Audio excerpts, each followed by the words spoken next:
Agnus Dei, l'agneau mystique. Agnus Dei qui tollis peccata mundi. L'agneau mystique est un beau tableau de Jan van Eyck. Quand nous rêvons de la mort, impossible de ne pas en rire. Alors nous rions tellement fort que nous rêvons que nous allons en mourir. 25 mai 1994, Boutros Boutros-Ghali. 7 semaines de guerre civile et de combats meurtriers. Des estimations qui font parfois état de 500 000 morts. Le Rwanda est abandonné du monde. Nous sommes tous responsables de cet échec, non seulement les grandes puissances, mais aussi les gouvernements africains, les ONG, toute la communauté internationale. C'est un véritable génocide.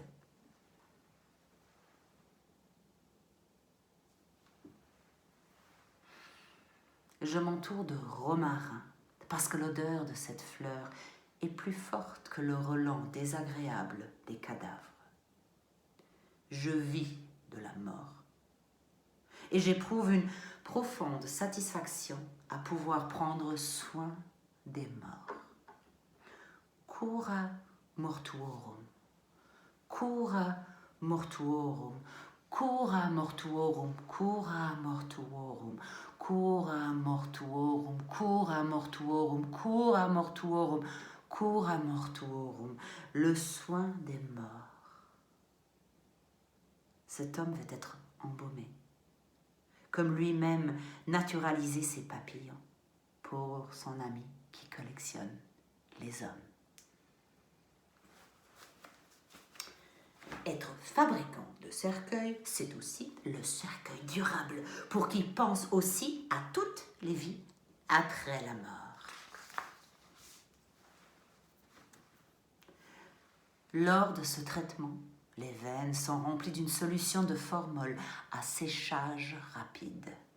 Cette solution est introduite sous haute pression via la carotide. Je m'assure par un massage que la solution de formol à séchage rapide arrive partout, jusqu'aux organes. Je laisse le cadavre sécher dans la posture standard. Cela facilite autant la classification au sein des collections que l'étude comparative des différents humains.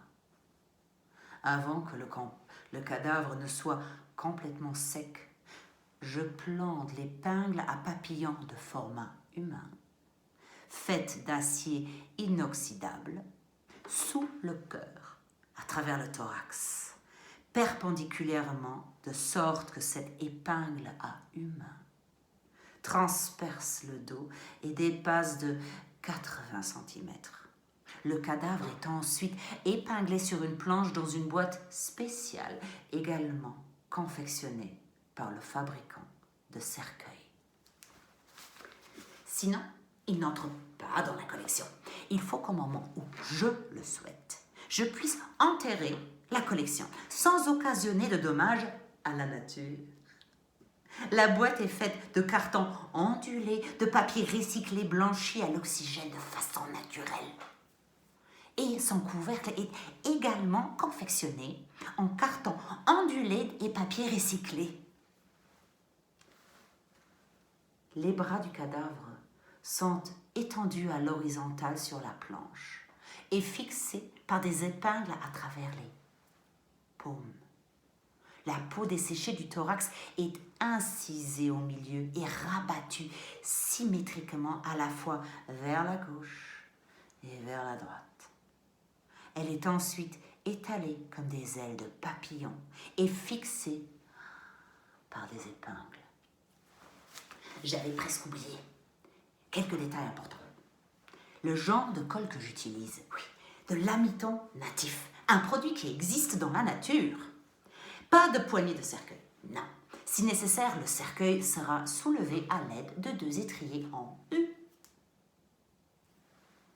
Je manipule mes morts comme s'ils étaient vivants, avec beaucoup de respect. Lorsque plus tard je visiterai cette collection d'humains, je veux pouvoir en jouir, le cœur tranquille. Il faut qu'une loi soit votée. Toute personne qui meurt sera soit collectionnée, soit enterrée dans un cercueil de ce genre et gratuitement. Celui qui enfreint la loi sera pendu ou devra fabriquer à perpétuité des cercueils durables.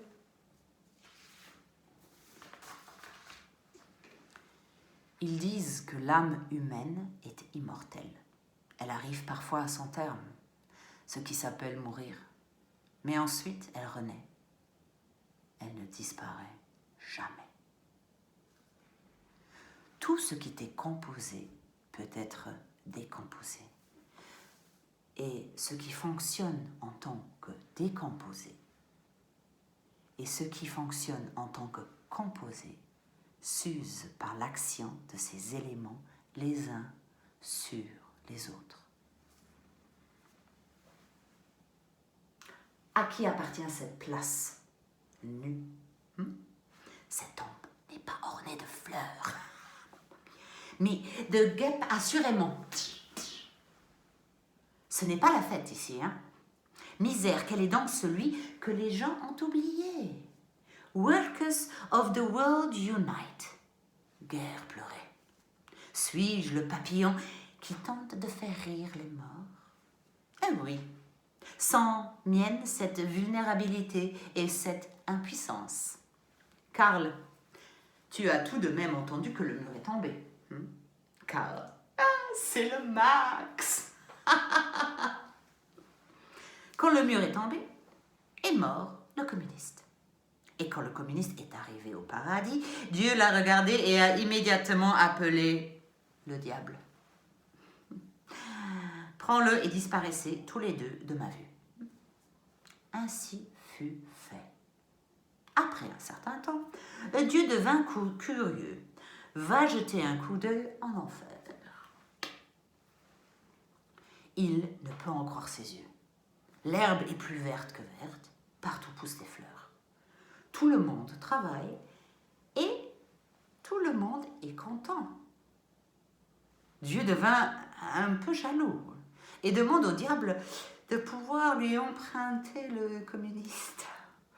Alors il pourrait régler quelques problèmes et retaper un peu le ciel aussi.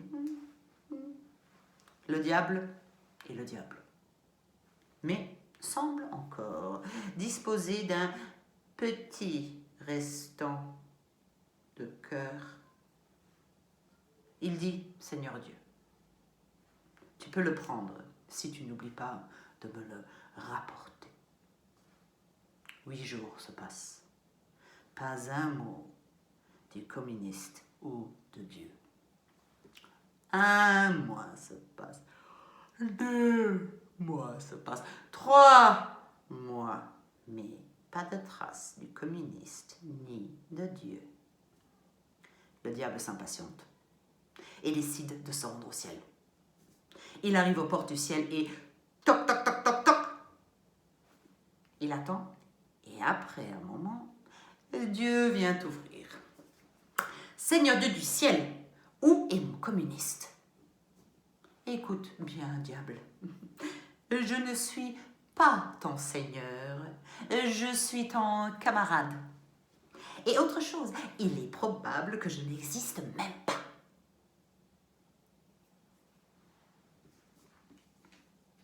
« 11 février 1990, Nelson Mandela. Today, the majority of South Africans, black and white, recognize that apartheid has no future. It has to be ended.